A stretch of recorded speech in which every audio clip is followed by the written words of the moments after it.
Augmenter sa productivité en maintenant de l'équilibre dans 4 domaines: le soi, l'entreprise, la communauté et les relations humaines. Chers amis, bienvenue dans cette troisième partie de cette masterclass. Nous sommes très contents de vous voir aussi nombreux dans cette classe aujourd'hui. Et nous allons aujourd'hui étudier la troisième partie, le domaine numéro 4, qui est la communauté.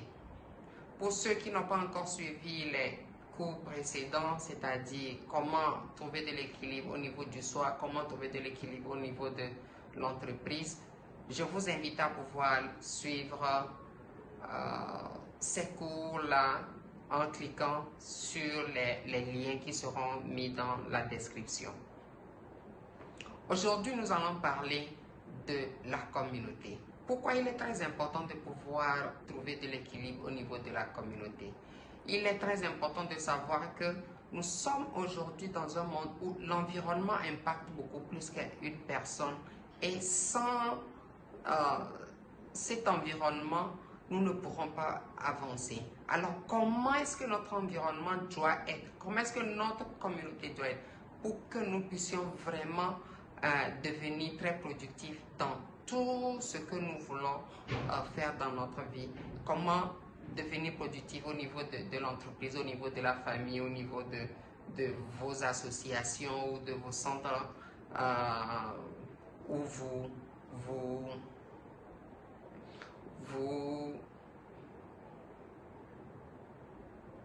vos centres de culte, vos lieux de culte, voilà. Donc, quelles sont les astuces, quelles sont les choses les plus importantes, comment est-ce que nous devons agir dans notre communauté, comment est-ce que nous devons impacter notre communauté afin de pouvoir augmenter cette productivité-là? C'est ce que nous allons étudier dans cette vidéo. Soyez les bienvenus, à tout à l'heure.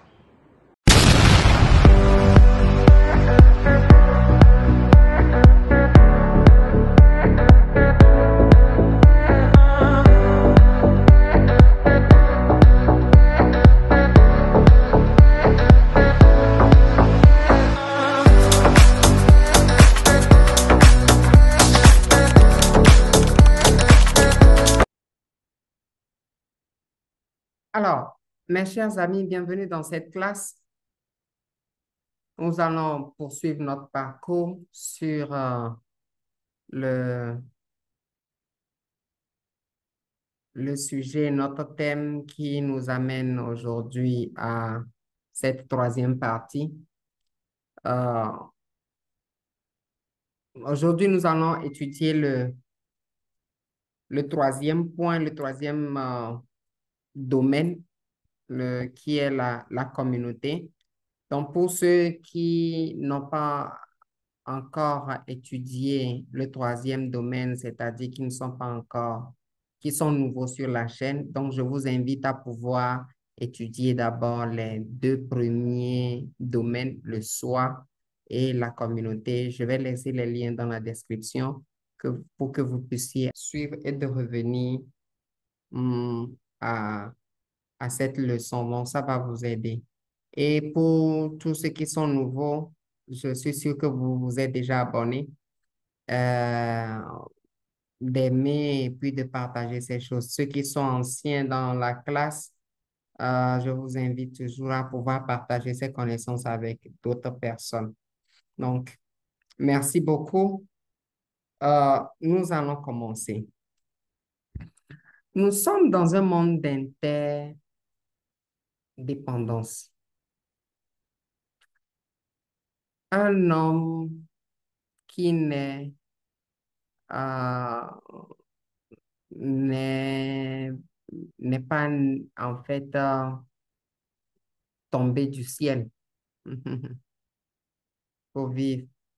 Il est passé par une famille, et cette famille est membre d'une collectivité, et cette collectivité euh, est une partie intégrante d'une tribu, et la tribu est une partie intégrante d'un quartier. Et le quartier est une partie intégrante du village, d'un canton, voilà, d'une préfecture, d'une commune, je ne sais plus trop, d'une région, d'un pays, OK, d'une sous-région, d'un continent et maintenant de, de l'univers. Donc, ça voudrait dire que notre vie ici sur Terre a une importance par rapport aux autres, par rapport à cette euh, ligne que je viens de donner. Nous ne sommes pas là juste comme ça. Donc, ça voudrait dire que nous allons apprendre, OK, à maintenir de l'équilibre aussi dans la communauté dans laquelle nous vivons. Et quand je parle de cette communauté, c'est toute cette ligne-là, c'est-à-dire de la famille, du quartier, de la tribu, du village, du canton jusqu'à l'univers, jusque dans le monde entier. Donc, c'est la chose aujourd'hui que nous allons essayer d'étudier. Alors, chers amis, j'ai juste fait une petite introduction que quand nous voulons être productifs, alors ça voudrait dire que nous devons aussi maintenir de l'équilibre au niveau de la communauté. Alors, l'homme est un être sociable.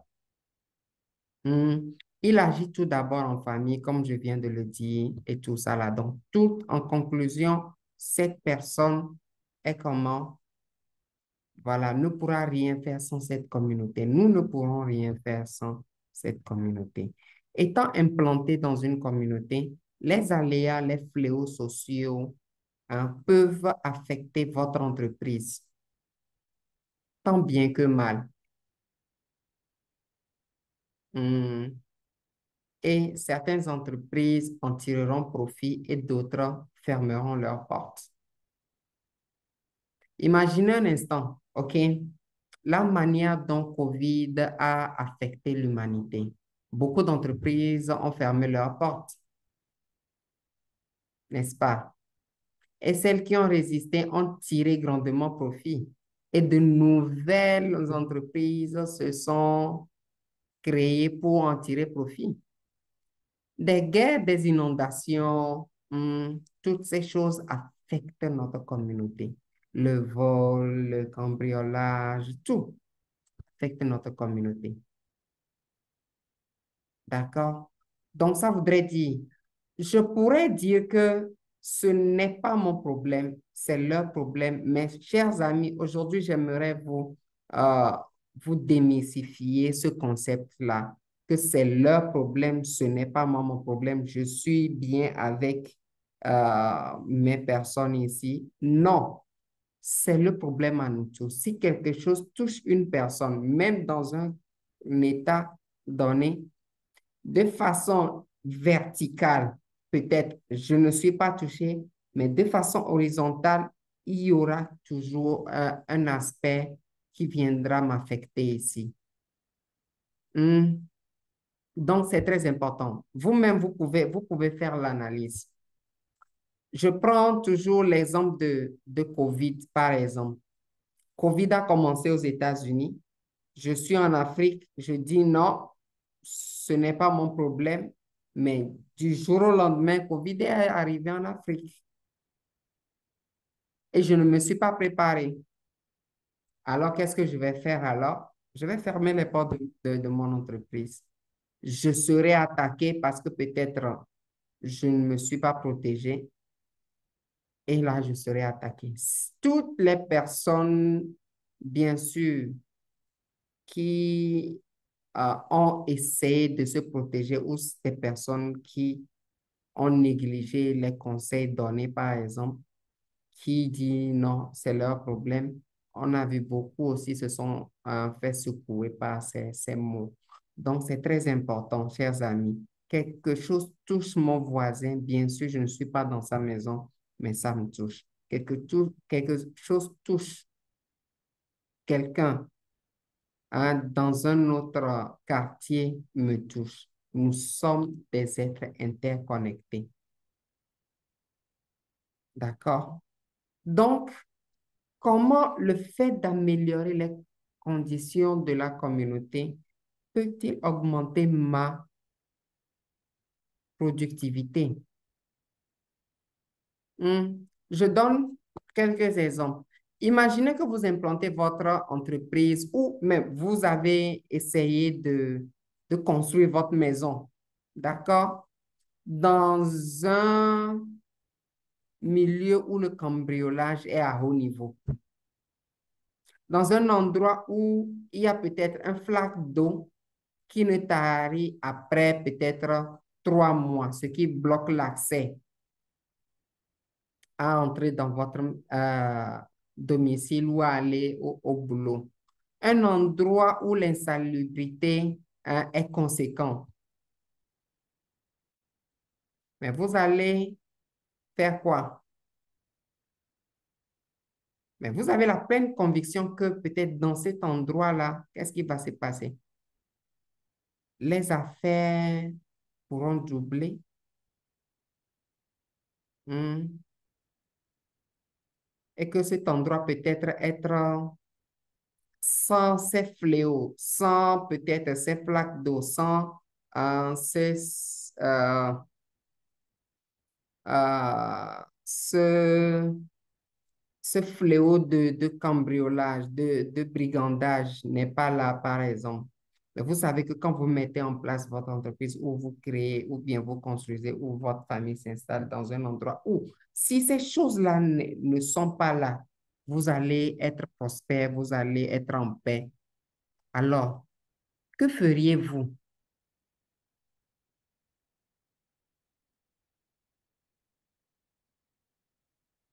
Est-ce que vous allez partir? Oui, ça aussi, c'est une option. C'est une option de partir et de chercher un autre endroit, bien sûr. Maintenant, est-ce que c'est la seule option? C'est aussi une autre question. OK?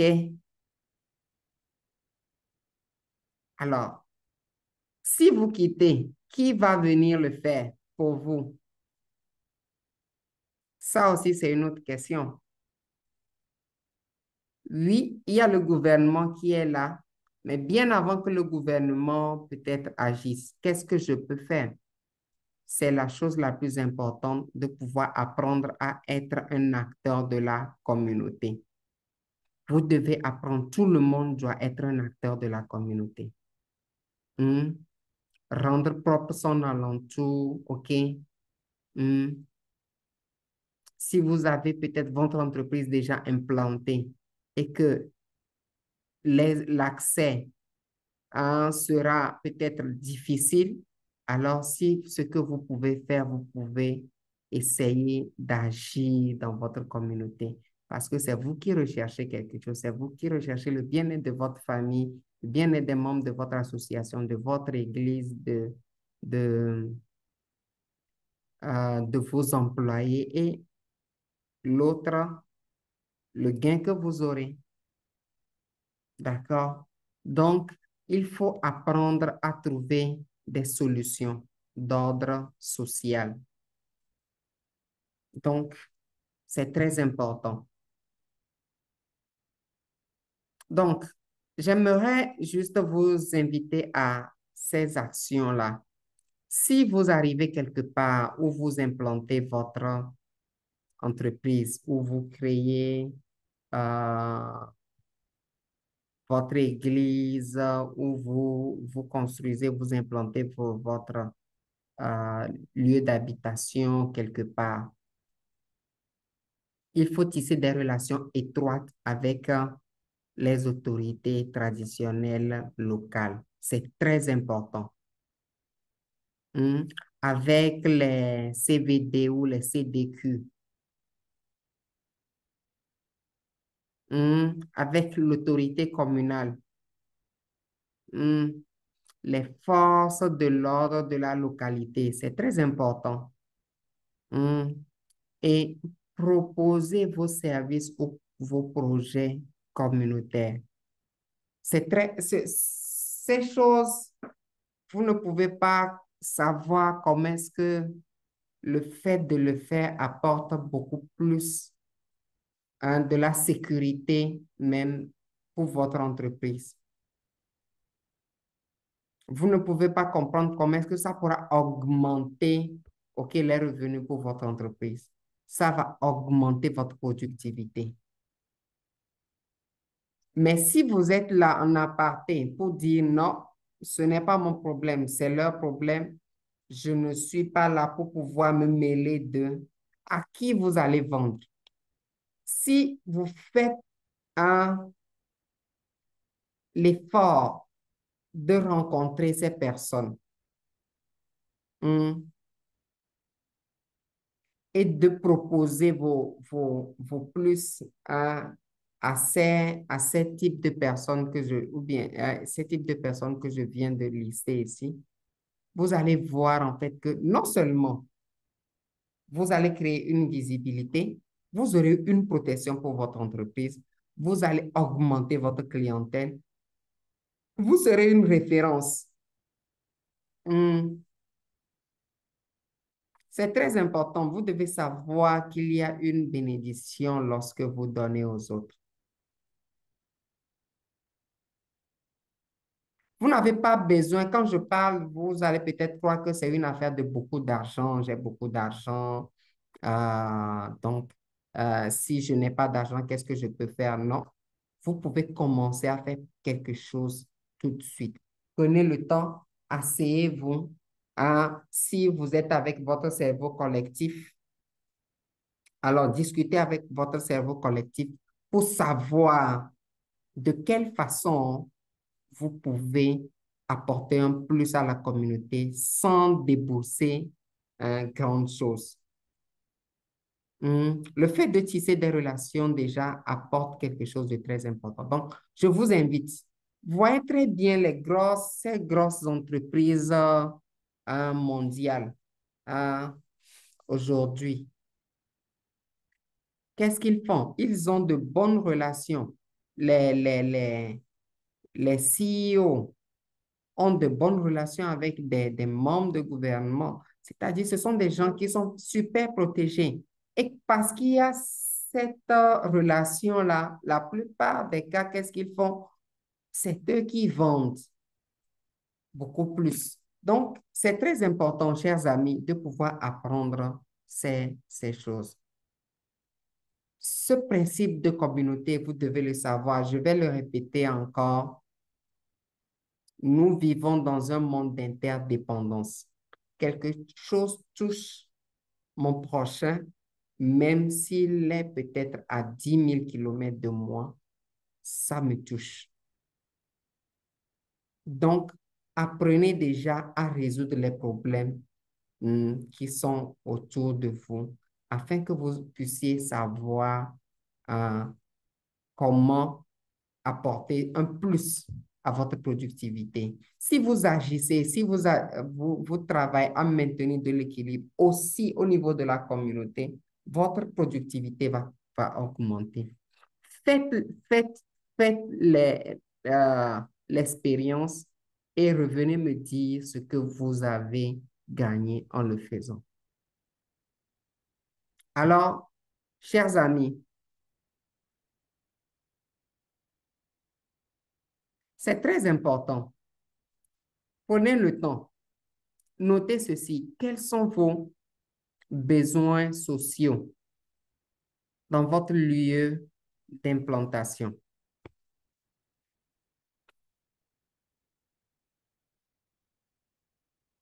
Hmm. Faites la liste des besoins sociaux. Quel plan pouvez-vous avoir afin d'agir dans votre communauté? Faites un plan selon ce besoin.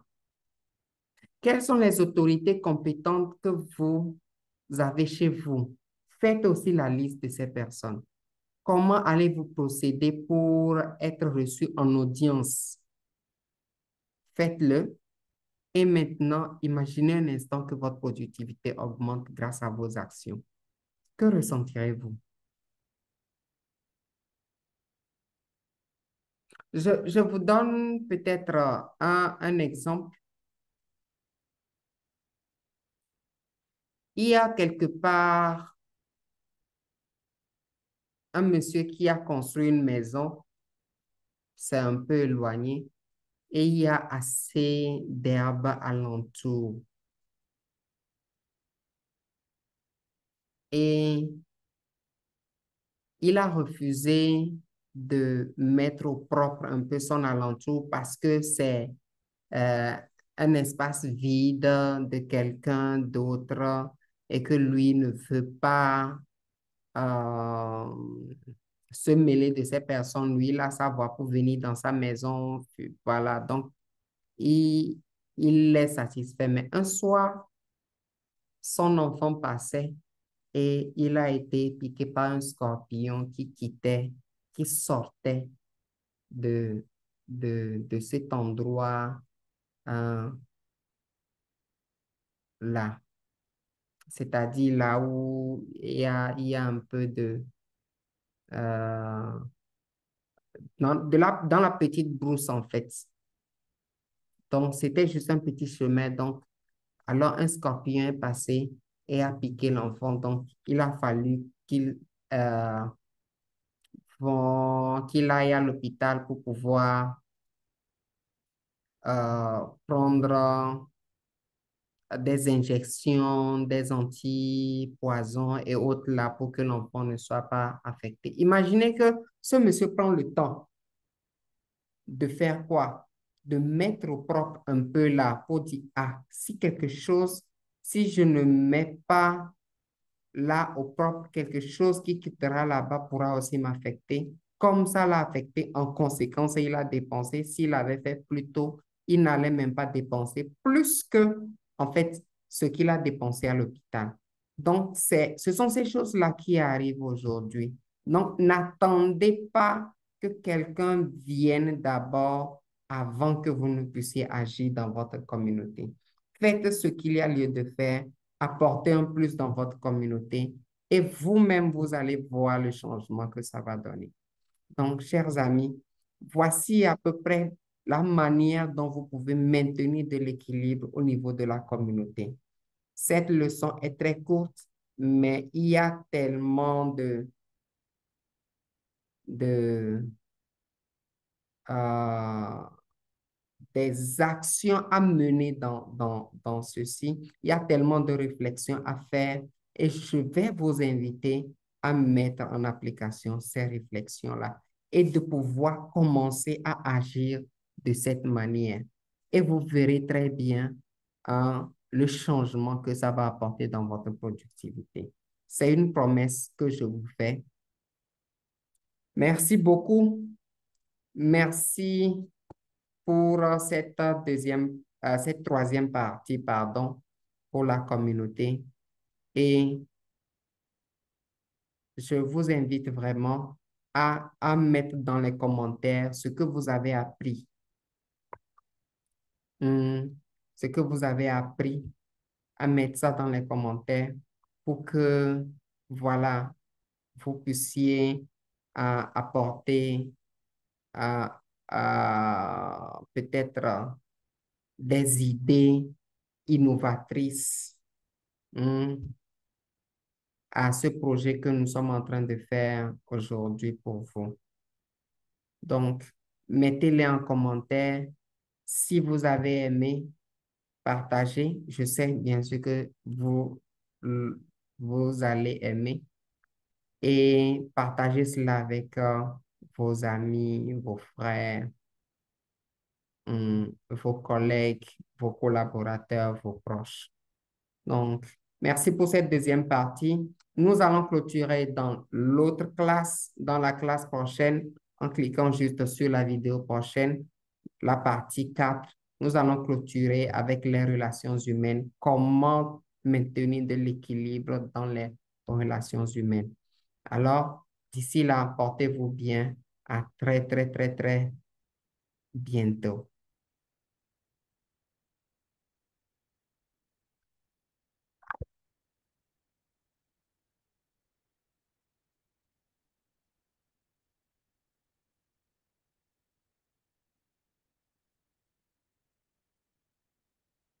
Chers amis, merci d'avoir participé à cette classe, à cette troisième partie.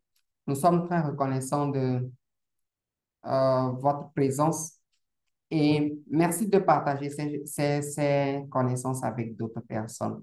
Si vous avez des sujets et que vous voulez vraiment que nous puissions discuter de ces sujets, mettez-les dans les commentaires. Nous allons trouver des ressources pour vous pour pouvoir partager ces connaissances avec vous. Nous sommes disponibles à partager ces choses avec vous.